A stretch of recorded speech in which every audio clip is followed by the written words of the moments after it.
నమస్తే. కాంగ్రెస్ ప్రభుత్వం అధికారంలోకి వచ్చి సంవత్సరం పూర్తయిపోయింది. సో, ఈ నేపథ్యంలో నిరుద్యోగులందరూ గూడా మాకు ఇచ్చిన హామీలు ఎక్కడ పోయాయంటూ కూడా ఒక నిరసన దీక్ష అయితే చేస్తున్నటువంటి అంశాన్ని చూస్తాను. ఒక్కసారి ఇక్కడ చూడొచ్చు.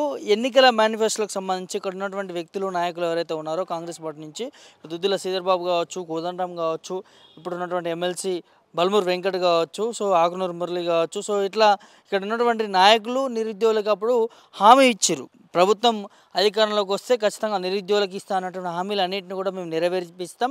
ఇస్తా అన్న హామీలు కూడా మీకు న్యాయం చేసే విధంగా ఉద్యోగాల విషయంలో ఒక భరోసా ఇప్పిస్తామని చెప్పి కూడా ఇక్కడ ఉన్నటువంటి నాయకులు అందరూ కూడా నిరుద్యోగుల పట్ల నిలిచారు. కానీ ఇవాళ కాంగ్రెస్ ప్రభుత్వం అధికారంలోకి వచ్చి సంవత్సరంగా వస్తూ ఉన్నా ఇప్పటికీ మరి ఎలాంటి న్యాయం చేయని పరిస్థితి. ఉద్యోగాల విషయంలో అన్యాయమే చేసిరు. ఏ అంశం తీసుకున్నా కూడా ఇవాళ జియో 29 విషయంలో కూడా మరి నిరుద్యోగులను ఆగం చేస్తున్నటువంటి పరిస్థితి చూస్తూ ఉన్నాము. సో ఇక్కడ వీళ్ళ దగ్గరికి వెళ్ళి అడిగినా కూడా పట్టించుకునే పరిస్థితి ఉందంటూ కూడా నిరుద్యోగులు అందరూ కూడా మరి ఆవేదన వ్యక్తం చేస్తూ ఉన్నారు. ఇదే అంశంపైన మనతో మాట్లాడేందుకు నిరుద్యోగ జేఏసీ నాయకుడు జనార్దన్ ఉన్నారు. ఒక్కసారి వారితో మాట్లాడి మరిన్ని విషయాలు చర్చించే ప్రయత్నం చేద్దాం. చెప్పండి బ్రదర్, ఏంది పరిస్థితి? జియో 29 గురించి మీకు న్యాయం చేయాలంటూ ఇప్పటికి కూడా పోరాడుతూ ఉన్నారు. సో ఏం చెప్తారు? ముఖ్యంగా ఈరోజు మూడు కాన్సెప్ట్లు. ఒకటి ఏంటంటే పార్లమెంట్లో చర్చ జరుగుతున్నది కాబట్టి, రాజ్యాంగం పైన 16-17 చర్చ జరుగుతున్నది కాబట్టి, ఆ చర్చలో ఖచ్చితంగా ఇక్కడ ఉన్నటువంటి పార్లమెంటు సభ్యులు, లోక్సభ రాజ్యసభలో ఉన్నటువంటి వాళ్ళందరూ కూడా పాల్గొని ఖచ్చితంగా ఈ జియో 29 ఇది పార్లమెంటులో ఉభయ సభల్లో రాజ్యాంగం పైన చర్చకు మోడీ గారు ఆమోదం తెలిపారు. కాబట్టి ఇక్కడ రాజ్యాంగం పైన చర్చ అన్నప్పుడు రాజ్యాంగం యొక్క మౌలిక సూత్రాలలో ఏంటంటే ఫండమెంటల్ రైట్స్ ఉంటాయి. ఆ ఫండమెంటల్ రైట్స్కి అనుగుణంగానే ఈరోజు అందరికీ రిజర్వేషన్ ఫలాలు ఇచ్చిర్రు. అందరికీ కూడా సమాన అవకాశాలు ఉండాలని, ఈక్వల్ ఆపర్చునిటీస్ ఉండాలని, ఆ విధంగా ఉండడం కొరకు కంపార్ట్మెంటల్ రిజర్వేషన్స్ను తీసుకురావడం జరిగింది. మెరిటోరియస్గా ఉన్నటువంటి రిజర్వేషన్ అభ్యర్థులు ఓపెన్లోకి రావచ్చు. ఆ ఓపెన్లోకి రాకుండా మొత్తం ఓపెన్ మెరిట్ లిస్ట్ అని పెట్టి ఈరోజు రిజర్వేషన్లను తుంగలో దొక్కి రిజర్వేషన్ ద్వారా ఏదైతే ఉన్నత స్థాయికి కింది కులాలు, బడుగు బలహీన వర్గాలు ఈ మిచ్చన మెట్ల వ్యవస్థలో పైమెట్టుకి ఎక్కే అవకాశాన్ని ఈరోజు కోల్పోయేటట్టు చేసినటువంటి పార్టీ కాంగ్రెస్ పార్టీ. ఆ విధంగా చేయడానికి తోడ్పడుతున్నటువంటి జియో 29 ఈ 29 గురించి రేపు జరగబోయేటటువంటి పార్లమెంటులో వీళ్ళు చర్చించాలి. రాజ్యాంగానికి తూట్లు పొడుస్తున్నది కాంగ్రెస్ అని, తెలంగాణలో అధికారంలో ఉన్నటువంటి పార్టీ కాంగ్రెస్, రాజ్యాంగాన్ని తూట్లు పొడుస్తున్నది కాంగ్రెస్. కానీ వీళ్ళ రాహుల్ గాంధీ గారు ఏం చెప్తున్నారంటే రాజ్యాంగాన్ని నేను కాపాడుతా, బీజేపీ రాజ్యాంగాన్ని కాలరాస్తుందని చెప్తున్నారు. ఎక్కడ ఏది జరిగినా మాకు అనవసరం, నిరుద్యోగులుగా మేము మీకు ఓటేసి అధికారంలోకి తీసుకొచ్చినాం కాబట్టి మా 29 జియోను తొలగించి మాకున్నటువంటి కంపార్ట్మెంటల్ రిజర్వేషన్స్ ఏదైతే జియో 55 రూల్ ఆఫ్ రిజర్వేషన్ను బలోపేతం చేస్తుందో ఆ 55 జియోను తీసుకొచ్చే విధంగా పార్లమెంట్లో చర్చ జరగాలని అన్ని పార్టీ లీడర్లకు, వాళ్ళ యొక్క ఫ్లోర్ లీడర్లకు, వాళ్ళ యొక్క పార్టీ అధినేతలకు కూడా లెటర్లు రాయడం జరిగింది. ఇవి తమ్మినేని వీరభద్రం గారు ఇప్పుడు ప్రస్తుత సిపిఎంకు ఉన్నటువంటి సెక్రటరీ గారు కాబట్టి వీరికి లెటర్ రాయడం జరిగింది. ఈ విధంగా అన్ని పార్టీలకు లెటర్లు రాసినాం. వాళ్ళందరినీ కూడా రేపు కలుస్తాం.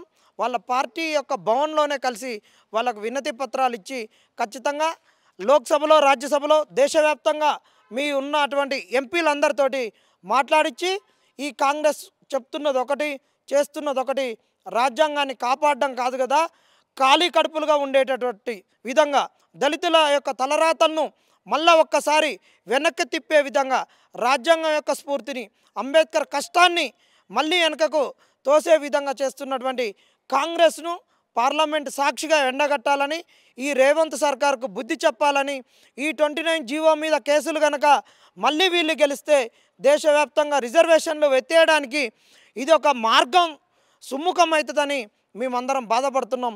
వీళ్ళు ఒకవైపు కోర్టులలో చిత్రహింసలకు గురి చేస్తూ నిరుద్యోగులను ఇబ్బంది పెడుతున్నటువంటి కాంగ్రెస్ను పార్లమెంటులో నిలదీయాలి.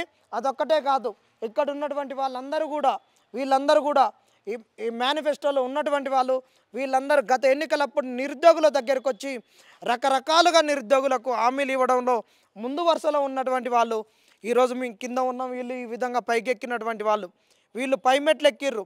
ఇక్కడ ఉన్నటువంటి వాళ్ళందరూ కూడా ఒక్క సంవత్సరంలోనే 2 లక్షల ఉద్యోగాలు వస్తాయి మేము మేనిఫెస్టోలో పెట్టినాము అని చెప్పినటువంటి వాళ్ళు. ఇది మేనిఫెస్టోలో వాళ్ళకు ఉన్నటువంటి ఆ రోజు అభయస్థం అనేటువంటి కాంగ్రెస్ మేనిఫెస్టోలో 9వ పేజీలో పారదర్శకంగా ప్రభుత్వ ఉద్యోగాలు మొదటి ఏడాదిలోనే 2 లక్షల ప్రభుత్వ ఉద్యోగాల భర్తీ అని, నిరుద్యోగులకు 4,000 నిరుద్యోగ భృతి అని చెప్పిర్రు. వీళ్ళ మాటలు విని మేము బస్ యాత్రలు చేసినాం. బస్ యాత్రలు చేసి వీళ్ళని గెలిపిస్తే ఈరోజు మంత్రి పదవిలోకి వచ్చినటువంటి శ్రీధర్ బాబు గారు, ఆ రోజు అశోక్ నగర్కి వచ్చి స్టడియాల చుట్టూ తిరిగినటువంటి ఈ శ్రీధర్ బాబు గారు మొన్న మాట్లాడతాడు మీడియాలో, మేము 1 సంవత్సరంలో 2 లక్షల ఉద్యోగాలు ఇస్తామని ఎక్కడ చెప్పలేదు, ఇది ఒక ప్రాసెస్ జరుగుద్ది, మేము అధికారంలో ఉన్నంత కాలంలో 2 లక్షల ఉద్యోగాలు నింపుతామని చెప్తున్నాడు.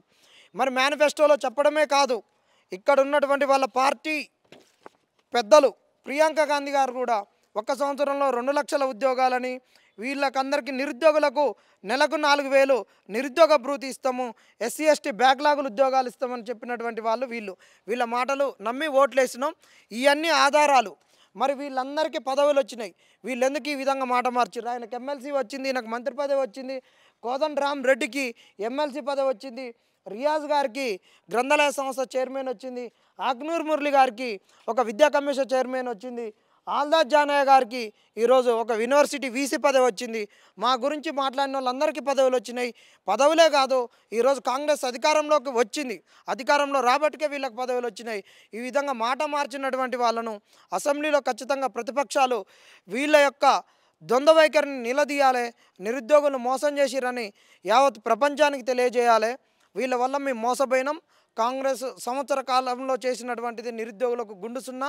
వీళ్ళు ఉద్యోగాలు ఇవ్వలేదు, గత ప్రభుత్వం ఇచ్చినటువంటి ఉద్యోగాలనే వీళ్ళు నింపుతున్నారు.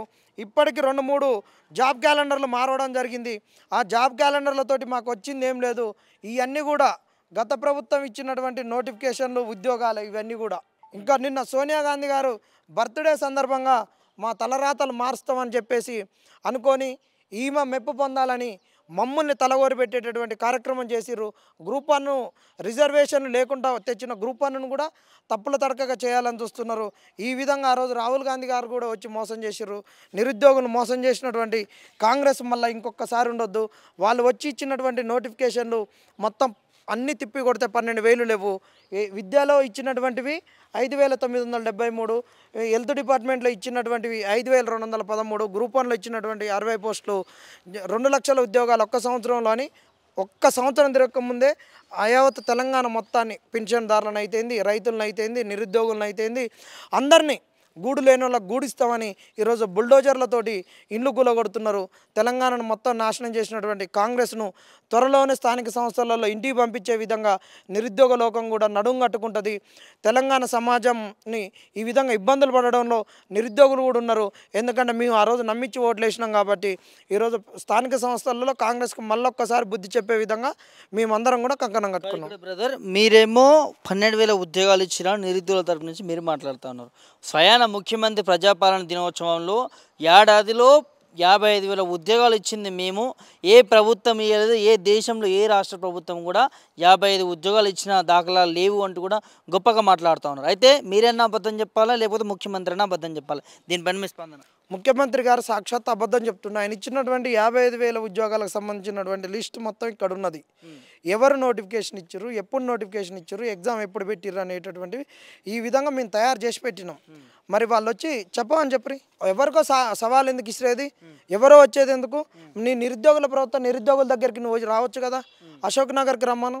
ఆయన కాకుంటే వీళ్ళందరూ అప్పుడు తిరిగిన వాళ్ళగా వీళ్ళందరినీ రమ్మని చెప్పి వీళ్ళందరికీ లెక్కలతో సహా చెప్తాం. మోసం చేసింది కాంగ్రెస్. ఆయన అక్కడ ఇక్కడ ఏది పడితే అది మాట్లాడి తొడలు కొడతాం, ఢిల్లీకి రారి చూస్తామని కాదు. మరి ఆయన ఎందుకు లెక్కలు ఇవాళ తీయలేదు? ఇగో వాళ్ళ మాటలు చెప్పేసరికి, వాళ్ళ బక్వాస్ మాటలు చెప్పేసరికి అది కూడా తలకిందులైంది. మేము మోసం చేసినామని వాళ్ళ ఆత్మలు కూడా ఇలా ఘోషిస్తున్నాయి. మేము చెప్పిన దానికి కాంగ్రెస్ వాళ్ళు చెప్పింది ఎట్లున్నది, మమ్మల్ని తంతర్రనైనా వాళ్ళ ఆత్మలు ఘోషించి ఇంతసేపు మంచిగా ఉన్నది, అది కూడా తలకిందులైంది. ఇది వాస్తవం, ఇది నగ్న సత్యం. ప్రకృతి కూడా మనుషులు అబద్ధం ఆడొచ్చు, ప్రకృతి అబద్ధం ఆడదు. ప్రకృతే సాక్ష్యం. ఏంది బ్రదర్ మరి ఇంత బహిరంగంగా నిరుద్యోగులను మోసం చేసింది అనుకోవచ్చు? ఖచ్చితంగా మోసం. కాంగ్రెస్ మోసం. కాంగ్రెస్ అంటేనే దగా. ఇంత మోసం చేస్తుంది అనుకుంటే మాత్రం కాంగ్రెస్ను గెలిపేయదు. ఏంది బ్రదర్, ఇన్నిసార్లు మీరు ధర్నాలు చేస్తారు, నిరసన చేస్తారు, ఇప్పటికీ న్యాయం చేయలేకపోతా ఉంది. ఏం చెప్తారు అసలు ప్రభుత్వం? కాంగ్రెస్ అనేటటువంటి మోసం అన్ని రకాలుగా మేనేజ్ చేస్తుంది. మాకు ఇంకొక దౌర్భాగ్యమైన స్థితి ఏంటంటే, అసలు అన్యాయం జరిగితే పోలీస్ స్టేషన్ పోతారు, లేదంటే అసెంబ్లీలో చట్టాలు చేయించుకుంటారు. కానీ ఏది జరగనప్పుడు కోర్టుకు పోతారు. కోర్టులో కూడా మొన్న జరిగినటువంటి మన సుప్రీంకోర్టులో జరిగినటువంటి వాదనలు విన్నాక మాకు ఎంత భయం వేస్తుందంటే వాళ్ళు ఏమంటారంటే తప్పిదం, మనిషి అంటే మానవ తప్పిదం చేస్తారు కదా, మానవ తప్పిదం అంటారు. మరి మానవ తప్పిదం వల్ల దొంగలు ఉద్యోగాలు వస్తే గ్రూప్ 1 ఉద్యోగాలు అదేనా కోర్టు మాట్లాడేది? న్యాయం అన్యాయం మాట్లాడాలి.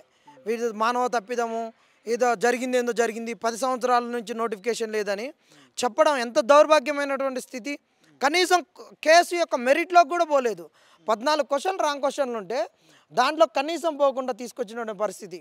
మేము ఏదేమైనా న్యాయ పోరాటం ఇంకా కొనసాగిస్తాం. ఖచ్చితంగా ఈ కాంగ్రెస్కి బుద్ధి చెప్తాం. కాంగ్రెస్ అనేది ముమ్మాటికి నిరుద్యోగులను మోసం చేసింది. కాంగ్రెస్ మోసం చేసింది. రేవంత్ రెడ్డి గారు ఎవరికైతే సవాల్ ఇస్తున్నారో నిరుద్యోగులకు సవాల్ ఇస్తారండి. అశోక్ నగర్కి మీరు రండి, ఒక్కళ్ళం కాదు, మేము అందరం వస్తాం. మీరు ఎవరిని ఒక్కరిని పిలిచి లేపి నువ్వు అడిగినా కానీ నీకు లెక్కలు చెప్తారు. నువ్వు ఇచ్చిన ఉద్యోగాలు ఏంది, నువ్వు ఇచ్చిన నోటిఫికేషన్ ఏంది అనేది ప్రతి ఒక్కరు చెప్తారు. అందరు లెక్కలు చెప్తారు. ప్రతిపక్షాలకు కాదు, అశోక్ నగర్లో నిరుద్యోగులకు సవాల్ ఇస్తున్నామని రేవంత్ రెడ్డికి మేము సవాల్ ఇస్తున్నాం.